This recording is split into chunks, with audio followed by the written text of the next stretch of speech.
യത്തീംഖാനയിലേക്ക് കുട്ടികളെ എത്തിച്ച സംഭവം ചൂടുപിടിച്ചിരിക്കുകയാണല്ലോ. ജാർഖണ്ഡിൽ നിന്ന് 100-ലധികം കുട്ടികളെ കൊണ്ടുവരുന്നതിൽ ഉള്ള ക്രമരാഹിത്യം പോലീസ് കണ്ടുപിടിച്ചതോടെയാണ് പ്രശ്നമായത്. പട്ടിണി അടക്കം ജീവിത ദുരിതങ്ങൾ അനുഭവിക്കുന്നതിനിടെയാണ് അനാഥശാല അധികൃതർ കുട്ടികളെ സംശയകരമായ നിലയിൽ നാട്ടിലേക്ക് എത്തിച്ചത്. കേസെടുത്ത പോലീസും ആഭ്യന്തരമന്ത്രിയും കുഴപ്പത്തിലായി. എന്നാൽ ഇരകളുടെ സാഹചര്യം ചൂഷണം ചെയ്ത് സംഘടനയും അനാഥാലയങ്ങളും കെട്ടിപ്പടുക്കുന്ന നടപടികൾക്കെതിരെയും ആരോപണങ്ങൾ ഉയർന്നു. പ്രതിസ്ഥാനത്ത് നിൽക്കുന്ന ലീഗ് FIR തന്നെ തിരുത്താൻ തുനിഞ്ഞിറങ്ങി. ET മുഹമ്മദ് ബഷീറും പിണറായിയും തമ്മിലുള്ള സംവാദമാണിനി. നിയമലംഘനം ഉണ്ടായിട്ടുണ്ട് എന്നുള്ളതാണ്. എല്ലാ കാര്യത്തിലും നിയമവ്യവസ്ഥ പാലിക്കാനാകണം. ഈ FIR-ന്റെ അടിസ്ഥാനത്തിൽ നടപടിയെടുക്കാൻ പാടില്ല, തിരുത്തണം. ആവശ്യമില്ലാത്ത കുറ്റങ്ങൾ ഇതിലെ ജീവനക്കാരുടെ പേരിൽ എടുത്തിട്ടുള്ളത് തിരിച്ചെടുക്കണം.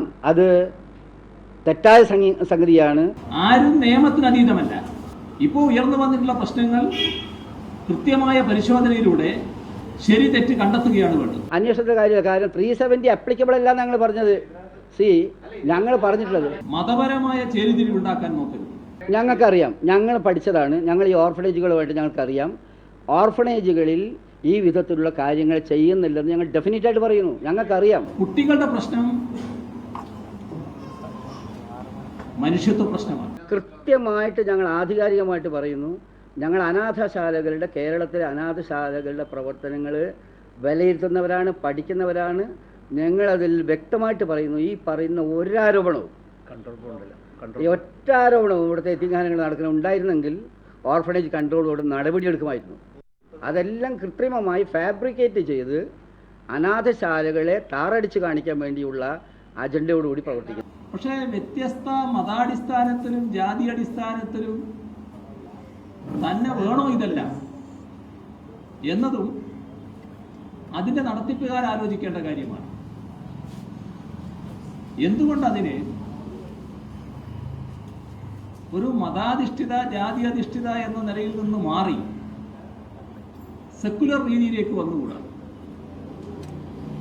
അത് ചിന്തിക്കേണ്ട കാലമായി എന്നാണ് തോന്നുന്നത്. കുട്ടികളെ കൂട്ടത്തോടെയാണ് ഇവിടെ കൊണ്ടുവന്നിട്ടുള്ളത്. എന്താണ് അങ്ങനെ കൊണ്ടുവരാൻ ഇടയാക്കിയത് സർക്കാരുകളുടെ അലംഭാവം തന്നെയാണ്. നിയമപ്രകാരമല്ല 370. അതുകൊണ്ട് ഞാൻ വായിച്ചത് എന്താ 370, എന്താണ് 370 ഞാൻ വായിക്കാൻ കാരണം ഇത് 370 നിൽക്കാത്ത കാര്യമാണെന്ന കാര്യം നിങ്ങളുടെ മുമ്പിൽ വ്യക്തമാക്കാൻ വേണ്ടിയാണ്.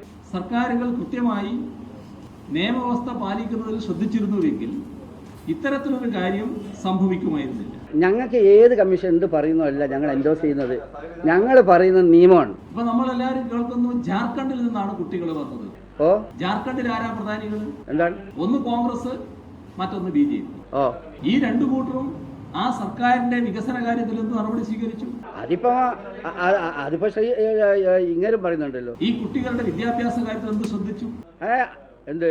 അവർക്ക് അവിടെ വിദ്യാഭ്യാസം നടത്താൻ പറ്റാത്ത സാഹചര്യം ഇവരുടെ പ്രവർത്തന ഫലമായല്ലേ ഉണ്ടായത്? അപ്പോ വേണ്ടത് കുട്ടികൾക്ക് വിദ്യാഭ്യാസം ലഭിക്കാനുള്ള സൗകര്യമാണ്. അവിടെ എല്ലാവരും പോയിട്ട് വിദ്യാഭ്യാസ സ്ഥാപനം നടത്തില്ലേ, നിങ്ങൾക്ക് യത്തീംഖാന നടത്തിക്കൂടെ ചോദിച്ചു. നടത്താമെന്ന് പറഞ്ഞു. അത് നിങ്ങൾ ടെസ്റ്റ് ചെയ്ത് കൊടുത്തു. അതാണ്, അല്ലാതെ ഞാനൊരു പാപം ചെയ്തിട്ടില്ല. പിണറായി എന്തു പറഞ്ഞാലും ലീഗ് രണ്ടും കൽപ്പിച്ചാണ്. ആഭ്യന്തരമന്ത്രി ഈ സമ്മർദ്ദത്തിൽ വീഴുമോ എന്നാണ് അറിയേണ്ടത്. ചെന്നിത്തല FIR റദ്ദാക്കുമോ? FIR റദ്ദാക്കണമെങ്കിൽ അതിനാവശ്യമായ നിയമപരമായ നടപടികൾ ആർക്ക് വേണമെങ്കിലും കൈക്കൊള്ളാമല്ലോ. അല്ല, FIR ഇട്ട് കഴിഞ്ഞാൽ പിന്നെ എന്താ നടപടി എന്നുള്ളതിൽ നിയമവിദഗ്ധന്മാരുമായിട്ട് ആലോചിക്കണം. കുബേരന്മാരെയൊക്കെ പിടിച്ചു നടത്തിയ ഓപ്പറേഷൻ വിജയത്തിൽ എത്തിയതിനു ശേഷം ചെന്നിത്തല ഇങ്ങനെയാണ്. വമ്പൻ ഷൈനിങ് ആണ്. അടുത്ത മുഖ്യമന്ത്രിയാകാനുള്ള കഠിന യത്നം. എന്തായാലും ലീഗിന്റെ കളികൾ ചെന്നിത്തലയെ കുഴപ്പത്തിൽ ആക്കുമെന്നൊക്കെ ജനം വിചാരിക്കുന്നുണ്ട്. ഒരു കാര്യം ഞാൻ വ്യക്തമാക്കട്ടെ, നിയമം നിയമത്തിന്റെ വഴിക്ക് പോകും.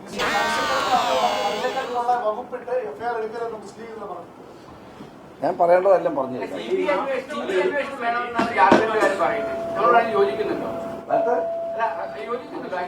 അതുകൊണ്ട് ഈ വിഷയത്തിൽ എനിക്ക് പറയാനുള്ളത് ഇതാണ് ഞാൻ പറഞ്ഞത്.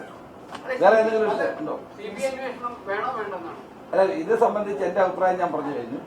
ഇത് അന്വേഷണം നടക്കുന്ന ഒരു കാര്യമായതുകൊണ്ട് അന്വേഷണ വിഷയത്തിൽ ഞാൻ ഇടപെടുന്നത് ശരിയല്ല.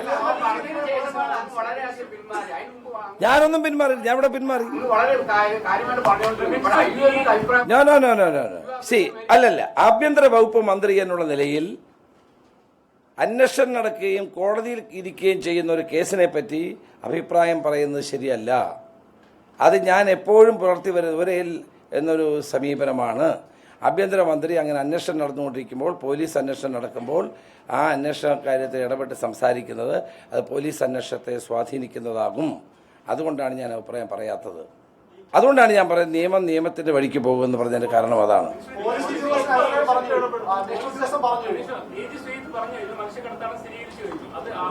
അല്ല, ആഭ്യന്തര വകുപ്പ് മന്ത്രിക്ക് അങ്ങനെ പോലീസ് അന്വേഷണത്തെ പറ്റി കമന്റ് ചെയ്യുന്നത് ശരിയല്ല. പോലീസ് അന്വേഷണം നടക്കട്ടെ. പോലീസ് കേസ് ചാർജ് ചെയ്തിട്ടുണ്ട്. പോലീസ് അന്വേഷണം നടക്കുകയാണ്. അല്ല, എനിക്ക് നിങ്ങളോട് ഷെയർ ചെയ്യാൻ പറ്റുന്നത് നിയമപരമായി ഇത്രയാണ്. സർക്കാർ നിയമപരമായിട്ട് സർക്കാരിന് പ്രവർത്തിക്കാൻ കഴിയുള്ളൂ. നിയമപരമായിട്ട് മാത്രമേ സർക്കാരിന് മുന്നോട്ട് പോകാൻ കഴിയുള്ളൂ. അത് നിയമത്തിന്റെ വഴിക്ക് മുന്നോട്ട് പോകും. പോലീസ് ഒന്നും ഒരു ഡിമോറലൈസേഷനും ഇല്ല. കേരളത്തിൽ ഏറ്റവും എഫക്റ്റീവായി പ്രവർത്തിക്കുന്നത് ഇപ്പോൾ പോലീസാണ്. ഒരു കാരണവശാലും പോലീസ് ഡിമോറലൈസ് ചെയ്യുന്ന ഒരു നടപടി ആഭ്യന്തരമന്ത്രിയുടെ ഭാഗത്ത് ഉണ്ടാവില്ല. ആരും ഉണ്ടാവില്ല. കേന്ദ്രമന്ത്രി മനേകാന്തി പറഞ്ഞത് മനുഷ്യകരതാണെന്നാണ്. സംസ്ഥാനത്തെ ആഭ്യന്തര വകുപ്പ് മന്ത്രിക്ക് അന്വേഷണത്തിന് ശേഷമേ ഇത്തരം കാര്യങ്ങളെ പറ്റി പറയാൻ കഴിയുള്ളൂ. ലീഗിന്റെ താൽപര്യങ്ങൾ എന്തായാലും ഇരകളായ കുട്ടികളെ വീണ്ടും ഇരകളാക്കുന്ന പരിപാടികൾ ഇനിയും ഉണ്ടാകില്ല എന്ന് പ്രതീക്ഷിക്കാം. മുഖ്യമന്ത്രി ഉമ്മൻചാണ്ടി ഒടുവിൽ നരേന്ദ്രമോദിയെ കാണാൻ പോയി. കണ്ട ഉടനെ അധികം ദില്ലിയിൽ നിൽക്കാതെ സ്ഥലം വിടുകയും ചെയ്തു. മോദിയെ പേടിച്ചാണ് എന്ന് മോദി ആരാധകർ പാടി നടന്നു. സമയത്ത് പരിപാടി തീർന്നില്ലെങ്കിൽ നാളെ വെളുപ്പിനെ പോകാനായിരുന്നു. പക്ഷേ ഉദ്ദേശിച്ചതിനേക്കാൾ വേഗത്തിൽ ദൗത്യം തീർന്നതുകൊണ്ട് ഇന്ന് തന്നെ പോകാനുള്ള തിടുക്കത്തിലാണ്.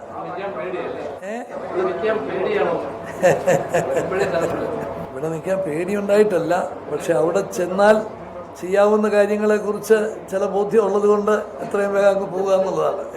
സോണിയയെ പേടിച്ചിട്ടല്ലേ മോദി എന്നാകും ഉമ്മൻചാണ്ടി മനസ്സിൽ പറയുന്നത്. എന്തായാലും പ്രധാനമന്ത്രിയെ കണ്ടപ്പോൾ കേരളത്തിന്റെ കാര്യങ്ങൾ കാര്യമായി ബോധിപ്പിച്ചിട്ടുണ്ടത്രേ. ഞാൻ ആദ്യമായിട്ടാണ് ഡൽഹിയിൽ വരുന്നത്. ആദ്യത്തെ ഈ യാത്രയിൽ പ്രധാനമന്ത്രിയെ കണ്ടിരുന്നു. എന്നോടൊപ്പം ചീഫ് സെക്രട്ടറി ശ്രീ ഭരത് ഭൂഷണും ഉണ്ടായിരുന്നു. ഒരു കർട്ടസി കോള് എന്നുള്ള നിലയിലാണ് അദ്ദേഹത്തെ കണ്ടത്. കേരളത്തിന് വളരെയേറെ കാര്യങ്ങളുണ്ട്.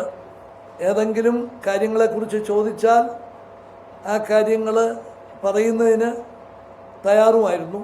പക്ഷേ അങ്ങോട്ട് ചാർജ് എടുത്ത ഉടനെ തന്നെ പറയുന്നതിൻ്റെ ഒരു ഔചിത്യക്കുറവുള്ളത് കൊണ്ട് അതൊക്കെ ചർച്ച ചെയ്യുന്നതിനുള്ള ഒരവസരം ഉണ്ടാകണം എന്ന് പറഞ്ഞു. അത് പ്രധാനമന്ത്രി അത് അംഗീകരിച്ചു. ബഡ്ജറ്റ് സെഷന് ശേഷം അങ്ങനെയൊരു ചർച്ച ഉണ്ടാകും. ബന്ധപ്പെട്ട ആവശ്യങ്ങളുമായിട്ട് ബന്ധപ്പെട്ട മന്ത്രിമാരോടൊപ്പം വന്നായിരിക്കും പ്രധാനമന്ത്രിയെ കാണുന്നത്. അതിനു മുമ്പ് ഉടനെ തന്നെ നമ്മുടെ ആവശ്യങ്ങൾ ഉൾക്കൊള്ളുന്ന അജണ്ട, ആ ചർച്ചയുടെ അജണ്ട സംബന്ധിച്ചിട്ടുള്ള വിശദ വിവരങ്ങൾ ഉടനെ തന്നെ ഇവിടെ പ്രധാനമന്ത്രിക്കും ബന്ധപ്പെട്ട മന്ത്രിമാർക്കും കൊടുത്തിരിക്കും. അപ്പം മന്ത്രിമാർക്കും അവരുടെ വകുപ്പുകൾക്കും ആ കാര്യങ്ങൾ പരിശോധിക്കാനും ഒക്കെയുള്ള ഒരു അവസരവും നേരത്തെ ഉണ്ടാകും. അങ്ങനെ അജണ്ട തയ്യാറാക്കി കൊടുത്ത ഒരു പഠനം കഴിഞ്ഞ് നിശ്ചയിക്കുന്ന തീയതിക്ക് മന്ത്രിമാരോടൊപ്പം ഞാനും വന്ന് വിശദമായ ചർച്ച നടത്തും. എല്ലാ പ്രശ്നങ്ങളും ഉമ്മൻചാണ്ടി മോദിയോട് പറയാൻ ഒരുങ്ങിയതാണ്. എന്നാൽ കസ്തൂരി രംഗൻ എന്ന് ഉമ്മൻചാണ്ടി പറഞ്ഞപ്പോൾ തന്നെ മോദി ഗാഡ്ഗിൽ എന്ന് തിരിച്ചു പറഞ്ഞു എന്നാണ് കഥ. കസ്തൂരി രംഗനെ കൊണ്ട് പൊറുതി മുട്ടിയത് കൂടാതെ ഇനി ഗാഡ്ഗിലിനെ കൂടി തലയിലേറ്റാൻ വയ്യ എന്നും പറഞ്ഞ് ഉമ്മൻചാണ്ടി തിരിച്ചു പോന്നത്രേ. ഒരിടവേള കൂടി, അത് കഴിഞ്ഞ് സരിതായനം മറ്റൊരു കോടതിയിലാണ് കേൾക്കുക. അപ്പം ഇപ്പോൾ കൊടുത്ത സ്റ്റേറ്റ്മെന്റ് റെക്കോർഡിംഗ് മാത്രമാണ് ഇപ്പോൾ ഈ കോടതിയിൽ നടന്നത്. ആ സ്റ്റേറ്റ്മെന്റ് ഏത് കോടതിയിലാണോ ഈ കേസ് നടക്കുന്നത് അത് ഡിസൈഡ് ചെയ്തിട്ട് ആ കോടതിയിലേക്ക് അയച്ചു കൊടുക്കും.